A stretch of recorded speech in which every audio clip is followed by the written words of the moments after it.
আজকের শিশুরাই আগামী দিনের স্থপতি, কিন্তু এই স্থপতিদের ভবিষ্যতের জন্য কিভাবে গড়ে তুলবেন? শিশুদের লালন পালন সংক্রান্ত কিছু দরকারি ও গুরুত্বপূর্ণ তথ্য যা জানা খুবই জরুরি। নাম্বার 1, শিশুদের দুধ পান ও খাবার খাওয়ানোর সময় নির্ধারণ করে নিন, অন্যথায় শিশুদের হজম শক্তি দুর্বল ও পেট খারাপ হয়ে যাবে, ফলে শিশু অসুস্থ হয়ে যাবে। নাম্বার 2, শিশুদের অবশ্যই পরিষ্কার পরিচ্ছন্ন রাখুন, তবে অতিরিক্ত সাজগোজ করবেন না, কেননা তাতে বদনজর লাগার আশঙ্কা রয়েছে। যদি সম্ভব হয় তবে কোরআনে পাকের এই আয়াত কোনো শুদ্ধ উচ্চারণকারী ব্যক্তি মুখস্থ করে শিশুদের ফুঁক দিতে থাকুন। وَإِنْ يَكَادُ الَّذِينَ كَفَرُوا لَيُزْلِقُونَكَ بِأَبْصَارِهِمْ لَمَّا سَمِعُوا الذِّكْرَ وَيَقُولُونَ إِنَّهُ لَمَجْنُونٌ। বদনজর থেকে সুরক্ষিত থাকবে।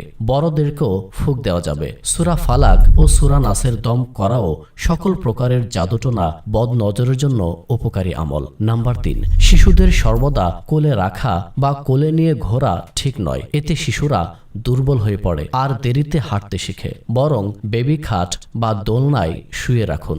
যখন শিশু বসার বয়সে পৌঁছবে তখন তাকে বসানোর চেষ্টা করুন, এভাবে হাঁটানোরও চেষ্টা করুন। নাম্বার 4, শিশুরা টফি, ললিপপ, চকোলেট, গোলা আইসক্রিম সহ নানান রং বেরঙের মিষ্টান্ন খাবার এবং কোল্ড ড্রিঙ্কসেরও আগ্রহী হয়ে থাকে। এতে দাঁত, গলা, বুক, পেট ও অন্ত্র প্রভৃতিতে প্রচণ্ড ক্ষতি হওয়ার সম্ভাবনা থাকে। নাম্বার 5, শিশুদের অতিরিক্ত পানাহারের প্রতি বিমুখ হতে উৎসাহিত করুন, কেননা তা মোটা হওয়া সহ নানান রোগ ব্যাধি থেকে সুরক্ষার জন্য জরুরি। নাম্বার 6, শিশুদের মাধ্যমে তাদের ভাই বোন অন্যান্য শিশুদের উপহার অথবা মসজিদে দান সদকা, দান অনুদান সংগ্রহের কর্মসূচি, টেলিথন চলাকালীন দান সদকা দেয়া যেতে পারে, যেন উদারতার অভ্যাস গড়ে ওঠে আর স্বার্থপরতা ও কৃপণতার অভ্যাস থেকে সুরক্ষিত থাকে। নাম্বার 7, উচ্চস্বরে কথা বলা বা প্রত্যুত্তর দেয়া থেকে সর্বদা সন্তানদের বিরত রাখুন, নতুবা বড় হলে অভ্যাস থেকে যাবে যা বড় হওয়ার পরেও যাবে না। নাম্বার 8, কথায় কথায় জেদ ধরা, রাগান্বিত হওয়া, লড়াই ঝগড়া, চগলখড়ি ও গালমন্দ করার অভ্যাস থেকে শৈশব থেকেই তাদের বিরত রাখুন।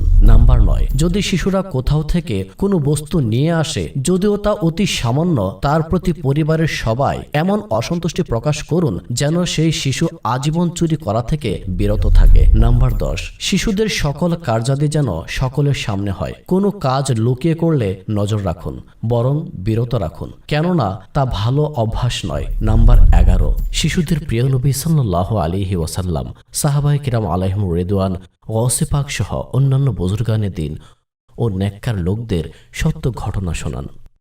নাম্বার 12, আপনার সন্তানকে ভালো কোনো দক্ষতা অর্জনে শিক্ষা দিন, যেন প্রয়োজনের সময় সে এর দ্বারা উপার্জন করে চলতে পারে।